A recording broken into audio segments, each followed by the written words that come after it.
ध्यान संध्या उपासना के क्रम में आज की यह 9वीं कक्षा है। तो हम सब लोग उपासना में जो तैयारियां होती हैं उनको लेकर चर्चा कर रहे थे। उसको लेकर के हमारा क्रम आगे बढ़ा था और हम उपासना में जो प्रधान कर्म होता है, मुख्य भाग है जो उपासना का, जिस समय हम उपासना में बैठ जाते हैं तो कैसे एक क्रम बनाएं, हम वहाँ क्या क्या चीज़ों का ध्यान रखें, उन पर हम लोग बातचीत कर रहे थे, संवाद कर रहे थे। तो उपासना में सबसे पहली चीज होती है आसन। आसन में बहुत सारी बातें हमने कल की थी। कुछ ऐसी चीजें भी होती हैं जिन पर हमारा ध्यान नहीं जाता है, तो उन पर भी बात करने का प्रयास किया था। दूसरी चीज है लक्ष्य चिंतन। उपासना में जाने से पहले एक लक्ष्य बनाना होता है, या उपासना में बैठ गए हैं तो एक लक्ष्य तो निर्धारित हो हमारा कि हम इस लक्ष्य को लेकर आगे बढ़ रहे हैं, तो उस पर चिंतन करना है। वो लक्ष्य क्या हो सकते हैं, तो उसको मैंने यहाँ पर आपके सामने लिख कर दिखाया है। उनमें से पहला तो ये है कि जीवन का मुख्य लक्ष्य और उसके प्रति दृढ़ निश्चय बना करके बैठें। जब तक हमारा विजन क्लियर नहीं होगा, टारगेट क्लियर नहीं होगा, गोल सेट नहीं होगा, लक्ष्य निर्धारित नहीं होगा, तब तक हम जिस दिशा में जा रहे हैं हमको क्या पता हम किधर निकल जाएं, रास्ते में कहाँ खो जाएं, कहाँ भटकते रहें। खूब होता है। और कितने लोग सही रास्ते को न जान पाने के कारण, लक्ष्य को ठीक से न समझ पाने के कारण जीवन भर भटकते रहते हैं।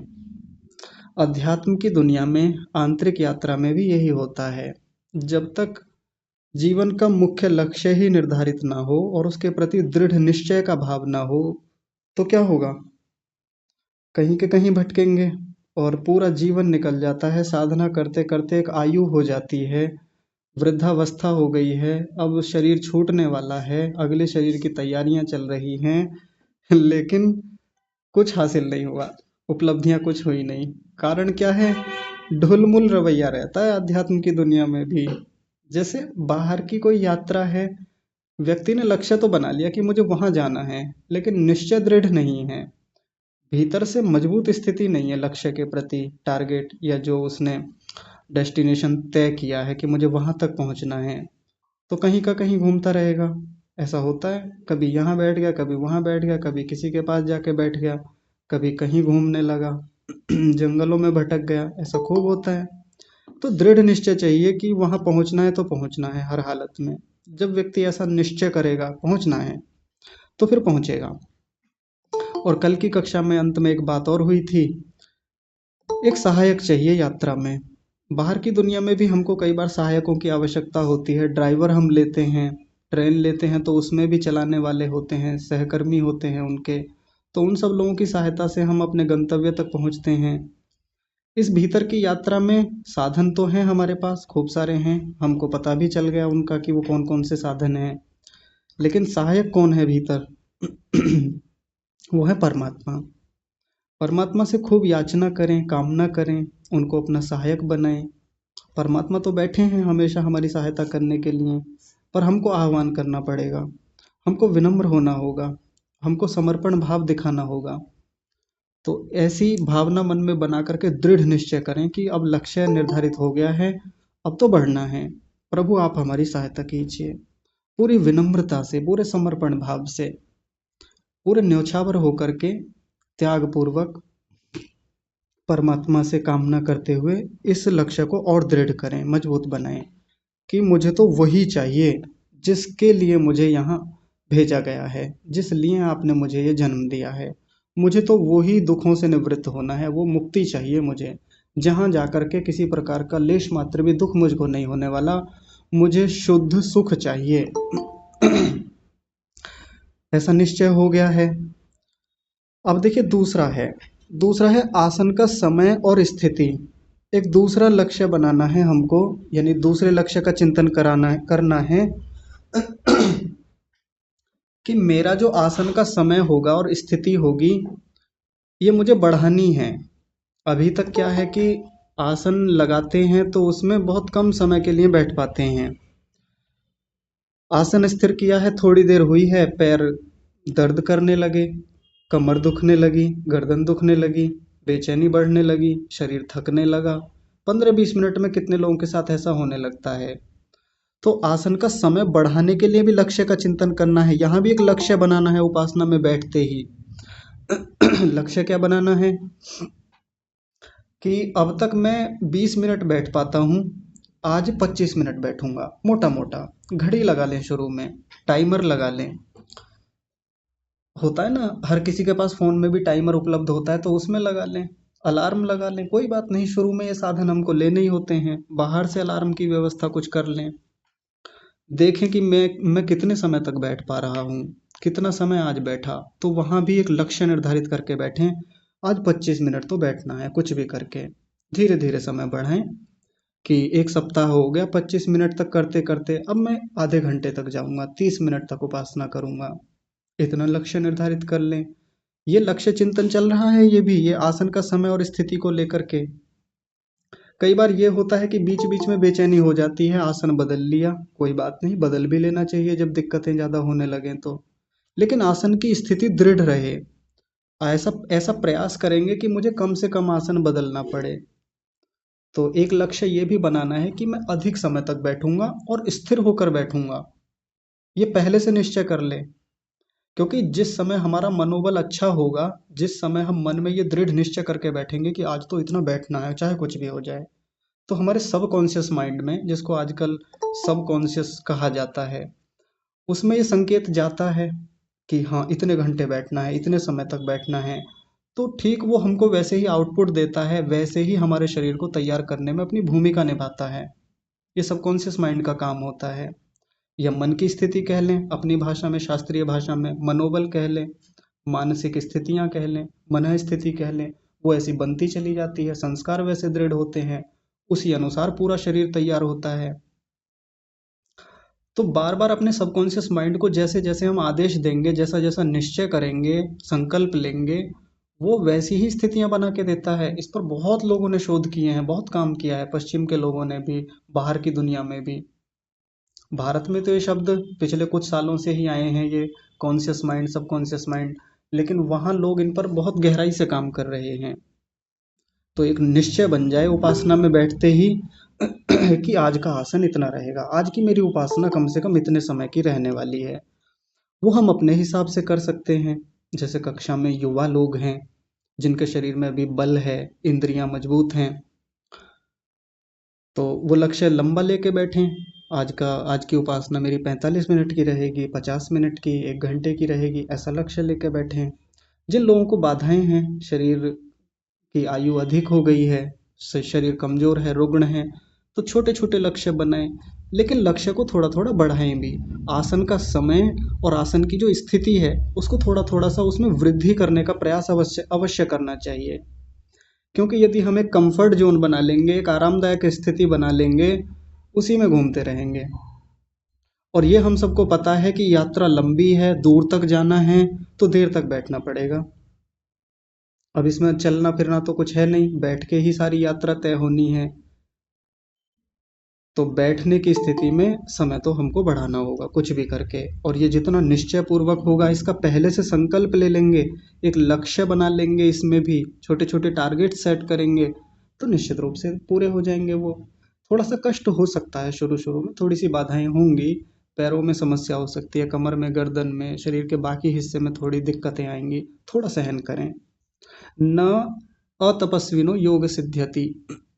अतपस्वी को योग सिद्ध नहीं होता। अभी पढ़ के आए थे हम कुछ दिन पहले।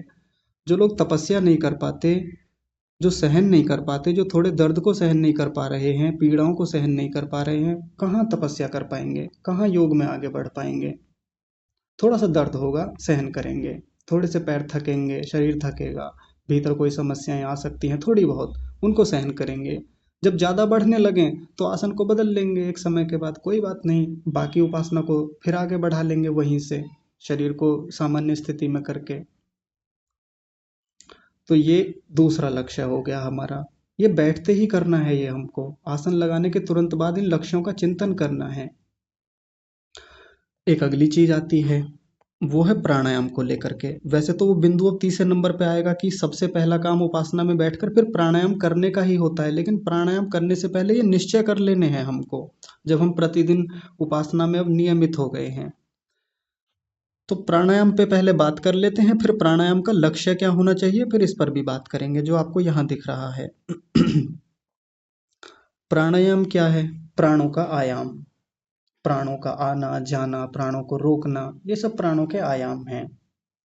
कितने समय तक रोकना, कहाँ रोकना है, प्राण को बाहर निकाल के रोकना है, भीतर करके रोकना है, ये सब प्राणायाम है। और आजकल की दुनिया में तो प्राणायाम कितने सारे बना दिए हैं, बहुत सारे प्राणायामों की चर्चा होती है। योग दर्शन में मुख्य रूप से 4 प्राणायामों की बात होगी आगे जब हम बात करेंगे तो। वैसे तो बाहर स्वस्थ रहने के लिए, शरीर को सही रखने के लिए बहुत सारे प्राणायाम कहे जाते हैं। आप अपने अपने हिसाब से उनको देख लीजिएगा, योग्य लोगों से सहयोग लेकर के उनके मार्ग निर्देशन में सीख लीजिएगा, वो कर सकते हैं आप। लेकिन जब उपासना की बात आती है तो उपासना में केवल मुख्य रूप से 4 प्राणायामों की बात की जाती है। पहला प्राणायाम है बाह्य प्राणायाम, दूसरे का नाम है आभ्यंतर प्राणायाम, तीसरा है स्तंभ वृत्ति, और चौथा है बाह्याभ्यंतर विषयाक्षेपी प्राणायाम। चौथे का नाम थोड़ा सा लंबा है और कठिन भी है ये। तो आज हम पहले केवल एक प्राणायाम की चर्चा कर लेते हैं, या 2 की कर लेंगे, बाकियों को फिर बाद में देखेंगे आराम से। पहला प्राणायाम होता है बाह्य प्राणायाम। बाह्य प्राणायाम का सीधा मतलब है कि प्राण को बाहर निकालना है, बाहर ही रोकना है। बाहर निकाल दिया पूरी ताकत से, बाहर ही रोक दिया, रोके रखना है प्राण को बाहर। जब बाहर रुक गया है अच्छे से, एक समय के बाद क्या होगा, थोड़ी थोड़ी घबराहट होगी, थोड़ा थोड़ा बेचैनी बढ़ने लगेगी, क्योंकि प्राण भीतर को दबाव मारेगा। शरीर को प्राण की आवश्यकता है, तो जब प्राण भीतर को खींचने लगे, थोड़ा सा सहन करें वहां पे। इस पूरी प्रक्रिया में हम देखेंगे कि जैसे जैसे हमारी घबराहट को हम सहन करने लगते हैं, प्राण पर नियंत्रण बनने लगता है, प्राण को अधिक समय तक बाहर रोक पा रहे हैं, मन नियंत्रित होने लगता है। बहुत रोचक संबंध है प्राणों का और मन का, हमारे अंतःकरण का और इन प्राणों का। सच में बहुत गहरा संबंध है, करके देखा होगा आप लोगों ने, नहीं देखा तो और गहराई से इस पर विचार कीजिएगा।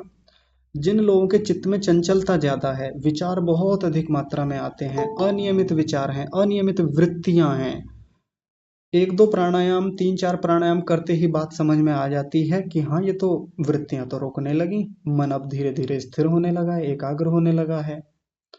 हमारे ऋषियों ने, हमारे पूर्वजों ने ये प्राणायामों की बहुत सुंदर व्यवस्था हमको दी। महर्षि दयानंद सरस्वती एक स्थान पर लिखते हैं, सत्यार्थ प्रकाश के प्रथम समोल्लास में, उन्होंने कहा कि जैसे प्राण के वश सब शरीर इंद्रियां होते हैं, वैसे परमेश्वर के वश में सब जगत रहता है। वहां सिद्ध तो किसी और बात को करना चाहते हैं, लेकिन एक मुख्य बात बता दी उन्होंने। वहां बात तो परमात्मा की चल रही है, लेकिन एक बड़ा रोचक सिद्धांत हमको दे दिया। क्या कहा कि जैसे प्राण के वश सब शरीर इंद्रियां होते हैं, यानी इस प्राण के वश में पूरा शरीर भी होता है, सब इंद्रियां होती हैं और मन भी होता है। प्राण के वश में सारी यात्रा तो मन को नियंत्रित करने की है, सारी यात्रा जो आंतरिक यात्रा है वो तो मन पर काम करने की है। और उस मन को नियंत्रित करने का, मन को कंट्रोल में लाने का, मन को एकाग्र करने का सबसे उत्तम आरंभिक साधन कौन सा है? यही है प्राणायाम। प्राणों पे नियंत्रण कर लें, प्राणों को एक अच्छी स्थिति में ले आएं, प्राणों पर काम कर लें थोड़ा सा, मन नियंत्रण में आने लगता है धीरे धीरे। फिर जहाँ लगाना चाहें, जहाँ मन पर काम करना चाहें, जिस वृत्ति पर करना है, जिस संस्कार पर काम करना है, फिर उसके लिए भीतर एक मनः स्थिति बन जाती है। ये पहले बाह्य प्राणायाम से ही शुरू हो जाता है। तो बाह्य प्राणायाम करते समय प्राण को बाहर निकाला, बाहर ही रोक रखा है, घबराहट हो रही है, थोड़ा सा सहन कर रहे हैं, जब घबराहट बढ़ने लगी, धीरे धीरे प्राण को भीतर भर लेंगे। बहुत आसान सा प्राणायाम है। ये एक क्रिया हो गई। इसी क्रिया को 2 बार दोहरा लें, 3 बार दोहरा लें, अपने सामर्थ्य के हिसाब से। किसी को ये लगता है जी कितने प्राणायाम करें, जितना हमारे शरीर का सामर्थ्य है, जितना हम झेल सकते हैं।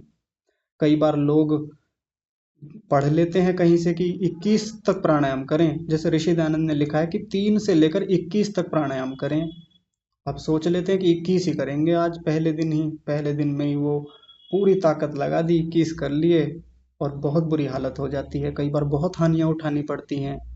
जैसा मैं एक दिन कह रहा था, आयुर्वेद के उतने लाभ हम जानते हैं, हमने खूब पढ़े सुने हैं, लेकिन यदि आयुर्वेद को सही रीति से न किया जाए तो बहुत हानियां करता है आयुर्वेद भी।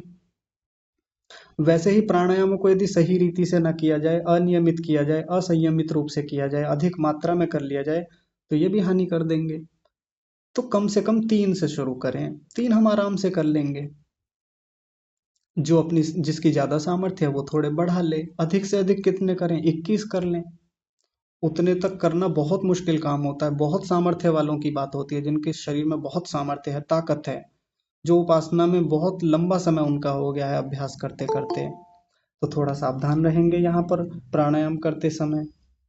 अब ये बात तो मुख्य रूप से उन लोगों के लिए है कि जो जिनके शरीर में ताकत है, सामर्थ्य है। जो लोग प्राणायाम नहीं कर पाएंगे उनके लिए इससे भी पहली एक चीज है, उस पर थोड़ा विशेष रूप से गंभीरता से ध्यान देंगे। प्राणायाम शुरू करने से पहले एक प्रक्रिया बताई जाती है अच्छे योग्य साधकों के द्वारा, अभ्यासी लोगों के द्वारा। वो क्या है? वो है दीर्घ श्वास प्रश्वास, लॉन्ग ब्रीदिंग प्रोसेस, यानी लंबी सांस लेना और उसको लंबा करके छोड़ना, दीर्घ श्वास प्रश्वास। आजकल उसके लिए नए शब्द आ गए हैं, इनहील एक्सहेल ऐसा बोलते हैं ना।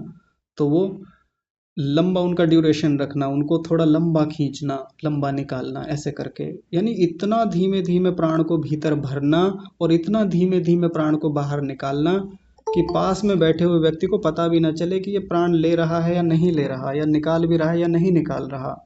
या इसको थोड़ा ऐसे भी समझ सकते हैं, प्राण को इतना धीरे लेना और छोड़ना कि यदि नासिका के नथुनों के आगे कॉटन रख दें, रुई रख दें या कोई चूर्ण रख दें तो वो उड़े भी ना, वो हिले भी ना, इतना धीरे धीरे प्राण को लेना है।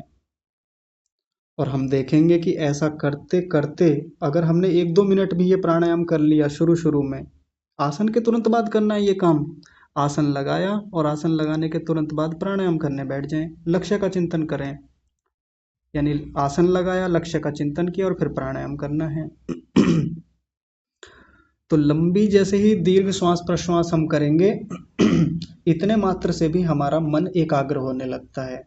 बहुत सुंदर प्रक्रिया है प्राणों को रोकने की, मन को रोकने की। और जब हम ये लॉन्ग ब्रीदिंग प्रोसेस करते हैं, ये दीर्घ श्वास प्रश्वास का अभ्यास शुरू में कर लेते हैं, हमारे आगे के प्राणायाम बड़े आसान हो जाते हैं। जो लोग प्राण को बाहर अधिक समय तक नहीं रोक पाते ना, वो कम से कम 10-15 बार लंबा प्राण को निकालने का, लेने का और निकालने का थोड़ा सा अभ्यास कर लें। बस 2-3 मिनट, 4-5 मिनट कर लें, जितना अपना अपने पास समय हो, अपनी सामर्थ्य हो।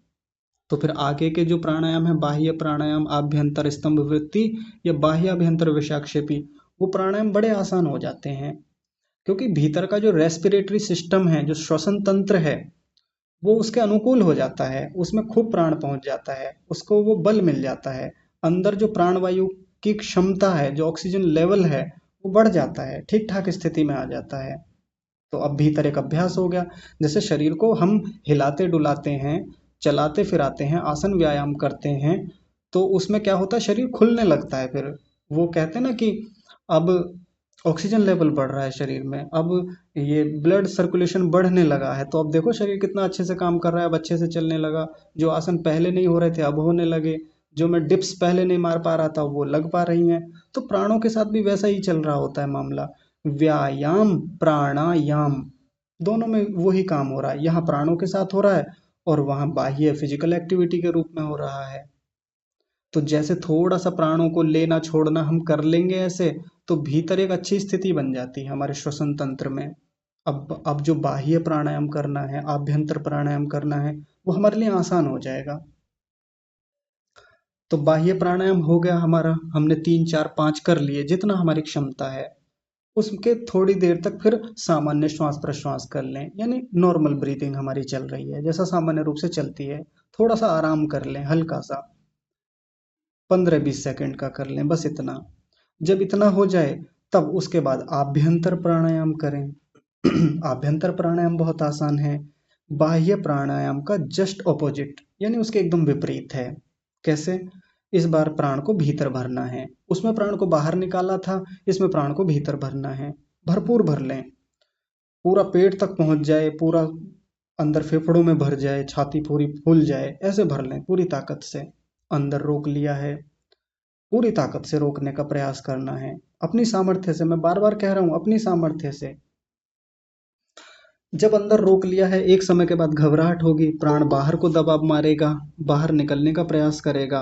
अंदर रोकने का थोड़ा प्रयास करेंगे, ज़्यादा ताकत नहीं लगाएंगे। शुरू शुरू में थोड़ा सा सहन करने का भी अभ्यास किया जाता है। जितना ज़्यादा सहन करते हैं उतनी ज़्यादा हमारे मन की स्थिति मजबूत होती है। जितना ज़्यादा सहन करेंगे उस घबराहट को, हमारा मन उतनी जल्दी हमारे नियंत्रण में आने लगता है। तो जैसे जैसे घबराहट ज़्यादा होने लगे, फिर धीरे धीरे छोड़ दें उसको। धीरे धीरे छोड़ दिया, ये एक आभ्यंतर प्राणायाम का एक एक क्रिया हो गई, एक अभ्यास हो गया। ऐसे करके इसके भी 3 4 5 अपनी क्षमता के अनुसार उतने कर लें। तो अभी जो लोग आरंभिक अभ्यासी हैं, जो आरंभ में अभ्यास कर रहे हैं, वो ये 2 प्रकार के प्राणायाम कर लें बस। आगे के थोड़े कठिन हैं, स्तंभ वृत्ति थोड़ा सा समझने का उसका मामला अलग है, उसको हम आगे बात करेंगे, अभ्यास भी कराएंगे उसका। और बाह्य अभ्यंतर विषयाक्षेपी जो प्राणायाम है, वो तो बहुत लंबे समय के बाद अभ्यास से होता है। जब तक इन तीनों प्राणायामों का अभ्यास परिपक्व नहीं होता, तब तक उसको नहीं कराया जाता, नहीं सिखाया जाता। वो बहुत लंबी बात है, बहुत आगे की बात है। तो 2 प्राणायाम आज हमने समझे हैं, एक तो बाह्य प्राणायाम और एक आभ्यंतर प्राणायाम। और इससे भी पहले क्या करना है, दीर्घ श्वास प्रश्वास। इतना करने करने की प्रक्रिया में हमको समझ में आने लगेगा कि हमारा मन नियंत्रित होने लगा है। एक छोटा सा काम और करें इसी के साथ, बहुत रोचक बात है।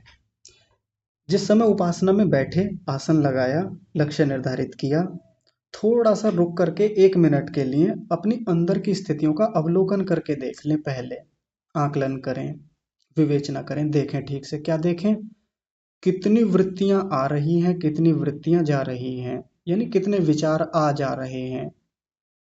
होता है ना, जब जब जब शुरू में उपासना में बैठते हैं तो बहुत प्रकार के विचार चल रहे होते हैं, दुनिया भर की बातें याद आ रही होती हैं, पुरानी बातें याद आएंगी। थोड़ा सा देख लें, बस मोटा मोटा देख लें कि कितनी मात्रा में चल रही हैं वो। एक तो होता है कि जो व्यक्ति गंभीर होते हैं उपासना के प्रति, तो उनको तो ज़्यादा विचार आते नहीं, वो पहले से ऐसी तैयारियां होती हैं, मन पर एक अच्छा नियंत्रण होता है उनका। लेकिन जिनका नियंत्रण अच्छा नहीं है ना, तो शुरू में बैठते ही बेचैनी शुरू हो जाएगी, इतने विचार आएंगे। क्योंकि अब आंखें बंद कर ली हैं, तो अब तक तो सब मामला ठीक चल रहा था। आंखें बंद करते ही जैसे ही मन को एकाग्र करने का प्रयास किया, तो दुनिया भर के विचार आएंगे एकदम से। खूब होता है ऐसा, आरंभिक लोगों के साथ परेशान हो जाते हैं, उठ जाते हैं थोड़ी देर बाद ही। तो पहले बस मोटा मोटा ये देख लें कि कितने विचार आ रहे थे। अब प्राणायाम शुरू कर दें।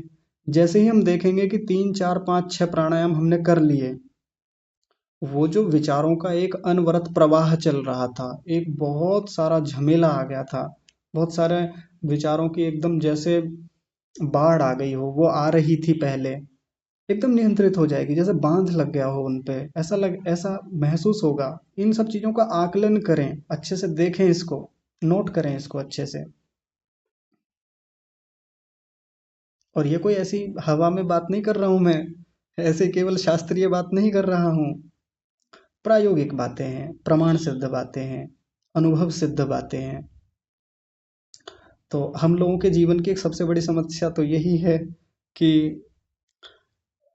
मन में बहुत विचार आते हैं। ओवर थिंकिंग का एक बड़ा खराब मामला चलता है हमारे साथ। ओवर थिंकिंग का कंसेप्ट चलता है ना आजकल, कि बड़े विचार बैठ गए यदि कहीं, तो भीतर ही भीतर इतने विचार चलेंगे कि समझ में नहीं आता चल क्या रहा है भीतर। खूब रोकने का प्रयास करते हैं, कहीं फोकस करने का प्रयास करते हैं, कंसंट्रेशन का प्रयास करते हैं, हो ही नहीं पाता कंसंट्रेट कहीं पर। एकाग्रता नहीं बन पा रही है, बाहर की दुनिया में नहीं बनती, उपासना की तो बात छोड़ दीजिए। किसी काम को एकाग्रता से करना चाहते हैं, वहां एकाग्र नहीं हो पा रहे हैं। घर का काम करने बैठे थे, पता नहीं कहाँ से इतने विचार आते हैं, इतनी दुनिया भर की बातें। वृद्धावस्था में ज्यादा होता है, जब व्यक्ति एक अधेड़ उम्र के बाद धीरे धीरे वृद्धावस्था की ओर बढ़ता है, इस स्थिति में जाकर के काम उतने हो नहीं पाते, शरीर का सामर्थ्य उतना है नहीं, बैठे हैं, लेटे हैं।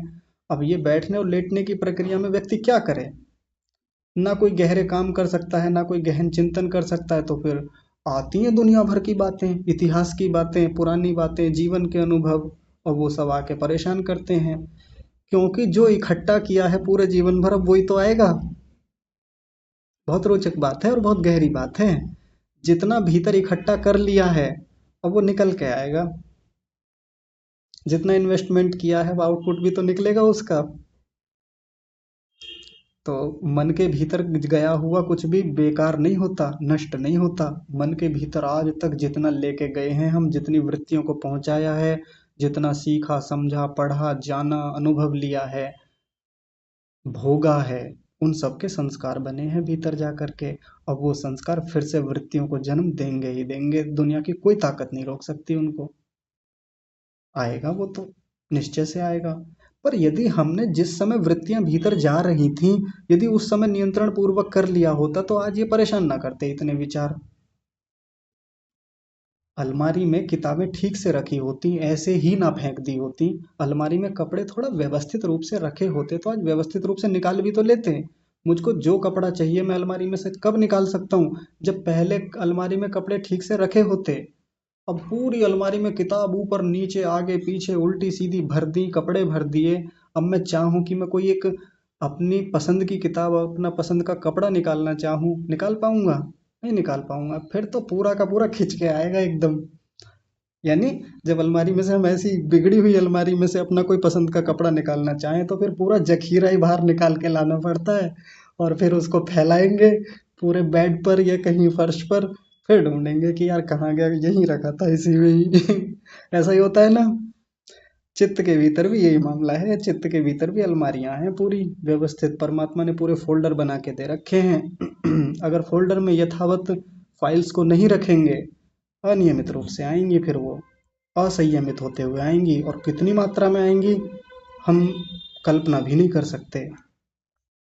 बुढ़ापे में कोई चीज़ याद करना चाहते हैं, बुढ़ापे का छोड़िए, कभी भी ले लीजिए, कोई चीज़ याद करना चाहते हैं, याद नहीं आ रही, समय पर याद नहीं आ रही है, या जिस चीज़ का जब उपयोग करना है, कोई बात थी, कोई पुरानी चीज़ पढ़ी हुई थी, समझी हुई थी, अनुभव की हुई थी, याद करना चाहते हैं, याद नहीं आ रही। क्यों? क्योंकि जिस समय वो चीज़ याद की जा रही थी, पढ़ी जा रही थी, समझी जा रही थी, अनुभव की जा रही थी, उस समय एक सिस्टमेटिक वे में ली ही नहीं थी भीतर, भीतर गई ही नहीं उस व्यवस्थित क्रम में। अब कैसे बाहर आएगी? नहीं आएगी। तो गई किस तरीके से थी? वो गई इस तरीके से थी कि एक साथ तीन तीन काम निपटा रहे थे हम उस समय। गाड़ी में थे, ड्राइव भी चल रही थी, साथ में कुछ पढ़ भी रहे थे, बातें भी हो रही थी, या कुछ ऐसे गहन काम कर रहे थे कि अलग ही मामला चल रहा था। तो उस समय जो चीजें चल रही थी, वो एक सही तरीके से भीतर गई ही नहीं। टीवी चल रहा था, टीवी चलते समय खाना भी खा रहे थे, बातें भी कर रहे थे, और सामने लैपटॉप भी खुला हुआ था, तो उसमें मेल्स भी देख रहे थे, या वो बाकी सब चीज़ें भी चल रही थी। जब इतनी सारी चीज़ें एक साथ करेंगे, तो भीतर किस तरीके से जा कर के सेट होंगी? जब उनका आउटपुट चाहिए, जब हमें उनमें से कुछ निकालना हो, हमको कुछ चीज़ याद करनी हो, तो एक सही क्रम में आएगी ही नहीं। वही कपड़ों की तरह, कपड़े अलमारी में जिस तरीके से भरे थे, वैसे ही निकालने पड़ेंगे फिर। तो व्यवस्थित क्रम में वृत्तियां अंदर जाएं, तो व्यवस्थित क्रम में ही बाहर आएंगी। और बड़ा रोल प्ले करती हैं पूरी उपासना में। आगे बात करेंगे इस पर अभी हम, कि इन वृत्तियों का कितना सुंदर रोल है उपासना में, कितनी सहायता करती हैं। हमने तो ये सुन रखा है कि वृत्तियां तो खराब चीज हैं, ये तो रोकनी होती हैं, ये ऐसा सुन रखा है पता नहीं कहाँ से। लेकिन वृत्तियां बहुत सहायता करती हैं। वृत्तियों को तो पकड़ना पड़ता है, वृत्तियों को तो उठाना होता है खुद से भी, इन पर काम करना होता है, पहचानना पड़ता है कि कौन सी वृत्ति रोकनी है और कौन सी नहीं रोकनी, किससे लाभ लेना है और किसको हटाना है, ये आगे जाके पता चलेगा। कुल मिलाकर प्राणायाम की प्रक्रिया में यहाँ से नियंत्रण शुरू होता है। यहीं से हम चीजों को थोड़ा व्यवस्थित ढंग से करना शुरू करें, तब आगे की उपासना हमारी व्यवस्थित होती चली जाएगी। तो प्राणायाम जरूर करना चाहिए, पर मैं फिर कहूँगा, किसी अच्छे मार्ग निर्देशक के साथ में करें। जो लोग जानकार हैं आपके संपर्क में, जो कराते हैं प्राणायाम, उनके संपर्क में कराएं। कोई बाधा होती है, कोई समस्या होती है, तो रोक दें प्राणायामों को। बात करें अनुभवी लोगों से कि मेरे साथ ये समस्या चल रही है। कई बार ऐसा होता है कि किसी को प्राणायाम करते समय कुछ दिक्कत हो जाती है, कई बार होता है खांसी आने लगी, या अंदर फेफड़े में दर्द होने लगा, या और किसी प्रकार की कोई समस्या प्राणों से संबंधित होती है, क्योंकि प्राणों के बिगड़ने से बहुत हानियां होती हैं अंदर। यदि एक बार प्राणों का भीतर हिसाब किताब बिगड़ गया तो बहुत सारी क्रियाएं बिगड़ जाती हैं हमारी। जैसे एग्जाम्पल के लिए बात समझते हैं। हमारे शरीर में 10 प्रकार के प्राण हैं। सब प्राणों का अलग अलग काम है। यहाँ तक कि हमारी जो पलकें भी ऊपर नीचे हो रही है ना, इसमें भी प्राणों का एक अलग रोल है। यहाँ अलग प्राण रोल प्ले करता है। वो कौन सा प्राण है वो एक अलग बात है। हमारे शरीर से मलों को बाहर निकालना है, उसके लिए अपान नाम का एक प्राण है, वो काम करता है। शरीर के नीचे का, नाभि के नीचे के हिस्से का जितना मल को बाहर निकालने का काम है, ये अपान नाम के प्राण का काम है। और अगर ये बिगड़ गया किसी कारण से, हमने बिगाड़ लिया अपनी दिनचर्या आदि से, अव्यवस्थित दिनचर्या करके या खराब खान पान से, तो नीचे का तंत्र बिगड़ जाएगा। हाँ, तो जिन लोगों को ये मल त्याग करने में या बाकी नीचे का जो सब सिस्टम है जिससे मल शरीर से बाहर निकलता है उसमें समस्या आती है ना, उसके पीछे का कारण है कि हमने अपान को खराब कर रखा है। किसी का रेस्पिरेटरी सिस्टम है, श्वसन तंत्र में कोई दिक्कत है, इसका मतलब ऊपर का जो प्राण वायु है, प्राण है, उसके लिए नाम ही प्राण है, उसमें कोई दिक्कत है, उसमें कोई समस्या आ गई है जिसके कारण से ये भीतर फेफड़ों में समस्या है या कहीं किसी स्थान पर समस्या है, तो थोड़ा सावधानी से, थोड़ा ध्यानपूर्वक प्राणायामों को करना चाहिए। बहुत अधिक बल ना लगाएं कि आज ही आग लगा देंगे, आज ही धुआं उठा देंगे, आज ही उपासना में साक्षात्कार करके उठेंगे। इतना भी अत्यधिक उत्साहित होने की आवश्यकता नहीं है। लंबी यात्रा है, धीरे धीरे चलने वाली यात्रा है। तो प्राणायामों को सहजता से, सावधानी से, अच्छे से और किसी के मार्ग निर्देशन में ही करने का प्रयास करना चाहिए। तो प्राणायाम शुरू करने से पहले भी प्राणायामों के लिए एक लक्ष्य निर्धारित करना चाहिए। देखिए, कैसे लक्ष्य निर्धारित करें, इस पर चिंतन कैसे करें कि मैं पिछले कई दिनों से प्राणायाम कर रहा हूँ, अब प्राणायामों की थोड़ी थोड़ी संख्या बढ़ानी चाहिए। एक होता है कि बस एक क्रम सेट कर लिया है, एक माइंड सेट बना लिया है और एक निश्चित कर ली संख्या, 3 करेंगे जी, और पिछले 3 साल हो गए 3 ही प्राणायाम चल रहे हैं। ऐसे थोड़े काम चलेगा। ये तो वही बात हो गई जो अभी पीछे कंफर्ट जोन वाली बात बता रहे थे। कंफर्ट जोन में व्यक्ति रहता है तो ज़्यादा दिन तक उन्नति कर नहीं पाता। थोड़ा सा तो निकलना पड़ता है अपने कंफर्ट जोन से, थोड़ा सा तो रिस्क लेने होते हैं, थोड़ा सा तो सहन करना होता है, तपना होता है। तो इतने सालों से मैं 3 प्राणायाम करता हूँ जी, और ना घटाता हूँ ना बढ़ाता हूँ। घटाते नहीं हैं, अच्छी बात है, लेकिन इससे वो लाभ नहीं होंगे जो होने चाहिए। थोड़ा सा बढ़ाना पड़ेगा यहाँ से। तो प्राणायामों की संख्या बढ़ाई जाएगी। अभी तक 3-3 कर रहे थे, 3-3 को कुछ महीनों तक कर लें। हाँ जी, मुझे 1 महीना हो गया, मैं 3-3 प्राणायाम कर रहा था। 3 बाह्य, 3 आभ्यंतर, 3 स्तंभ वृत्ति और 3 बाह्य आभ्यंतर विषयाक्षेपी। 4 तिया 12, 12 प्राणायाम हो जाते थे मेरे कुल मिला करके। अब 1 महीना हो गया, 2 महीने तक बिल्कुल ये क्रम चलता रहा। ठीक है, बढ़िया है। 2 महीने हो गए, अब थोड़ा थोड़ा बढ़ा दें। अब एक एक संख्या बढ़ा दें इनकी, अपने सामर्थ्य से। मैं फिर कहूँगा, जब हमको लगे कि हाँ अब ठीक है, शरीर में ताकत भी है, सामर्थ्य भी है, अब बढ़ाया जा सकता है, 4-4 कर दें। 4 बाह्य, 4 आभ्यंतर, 4 स्तंभ वृत्ति, 4 बाह्य अभ्यंतर विषयाक्षेपी, ऐसे कर लें। जिसके शरीर में सामर्थ्य होता है वो ही प्राणायाम कर पाता है, पहली बात। जो व्यक्ति प्राणायाम करता है उसके शरीर में सामर्थ्य आता है, दूसरी बात। एक दूसरे के पूरक हैं। फिर से समझिए, मैं फिर से बोलता हूँ, जिसके शरीर में सामर्थ्य होता है वो ही प्राणायाम कर पाता है, और जो व्यक्ति प्राणायाम करता है उसके शरीर में सामर्थ्य आता चला जाता है। बहुत रोचक बात है। यानी प्राणायाम करना दुर्बलों का काम है ही नहीं, होगा ही नहीं। थोड़ी देर में थक जाएंगे, परेशान हो जाएंगे, दुखी हो जाएंगे, हानि कर लेंगे। प्राणायाम ताकत का काम है। जैसे व्यायाम दुर्बल लोगों के लिए होता ही नहीं। दुर्बल लोग कितना व्यायाम कर पाएंगे, थोड़ा बहुत कर लेंगे। लेकिन आप जानते हैं कि जिम जाने के लिए भी पहले तो शरीर में ताकत होनी चाहिए ना। सीधा जिम में ऐसे व्यक्ति जाता भी नहीं है। या बाहर भी यदि वो व्यायाम करता है, देशी व्यायाम करता है, दंड लगाता है, तो उसके लिए भी ताकत चाहिए, सामर्थ्य चाहिए। और हम ये भी जानते हैं, जब व्यक्ति व्यायाम करता है, जिम जाता है, उसके बाद फिर सामर्थ्य आना शुरू हो जाता है। तो बाहर की दुनिया में जैसे व्यायाम करने के लिए सामर्थ्य चाहिए और व्यायाम करने के बाद सामर्थ्य आता है, वैसे ही अंदर की जो ये प्रक्रिया है, अंदर का जो ये आयाम है, इसके लिए भी, प्राणायाम के लिए भी सामर्थ्य चाहिए और प्राणायाम से सामर्थ्य भी आता है। तो कोई ये ना सोचे कि फिर करें ही ना जी, अभी तो सामर्थ्य है ही नहीं। तो थोड़े थोड़े से जब व्यक्ति शुरू करता है, कुछ तो सामर्थ्य होता ही है शरीर का। ऐसा थोड़ी है कि व्यक्ति बिल्कुल ऐसी मरणासन स्थिति में है कि कर ही नहीं पाएगा, तो वो तो उपासना के लिए जा ही नहीं पाएगा। एक से एक प्राणायाम से शुरू करे, यदि इतना भी सामर्थ्य नहीं है तो धीरे धीरे करेगा, सामर्थ्य बढ़ेगा, प्राणायामों की संख्या बढ़ेगी। एक बात हो गई। दूसरी बात इसमें लिखा है समय। प्राणायाम का समय बढ़ाएं, ड्यूरेशन बढ़ाएं उसका। अभी तक प्राण को जब बाहर निकाला था तो बाहर निकालने का जो समय था वो 1 मिनट था हमारा। 1 मिनट तक मैं बाहर रोक लेता हूँ। कोई व्यक्ति ऐसा निश्चय से कह रहा है कि मैं 1 मिनट बाहर रोक लेता हूँ, और 1 ही मिनट बाहर रोकता है हमेशा। जैसे ही 1 मिनट हुई तुरंत भीतर ले लेता है, और ये काम वो पिछले 3 4 5 सालों से कर रहा है। तो ऐसे काम थोड़ी चलेगा। This is the comfort zone. ये भी कंफर्ट जोन है, बाहर निकलना पड़ेगा, ड्यूरेशन बढ़ानी पड़ेगी। अब मैं 1 मिनट 10 सेकंड तक रोक लेता हूँ बाहर। मैंने अभ्यास बढ़ाया, मैंने घड़ी लगा के भी देखा है। लगा ले घड़ी, शुरू में स्टॉप वॉच लगा ले या टाइमर लगा ले, जो भी लगाने का है अपना वो लगाएं, चेक कर लें। एक समय के बाद वो चीज़ें हमारे भीतर सबकॉन्शियस में सेट होने लगती हैं, या कॉन्शियस में भी सेट होने लगती हैं। वो पता चल जाता है कि हाँ, अब इतना समय तक मैंने रोक लिया है।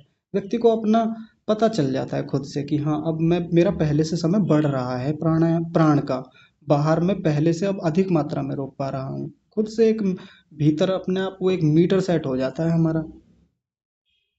मीटर कोई फिजिकल थोड़े हो, बाहर की दुनिया में मीटर जो चलते हैं, भीतर भी एक होता है मीटर लगा हुआ।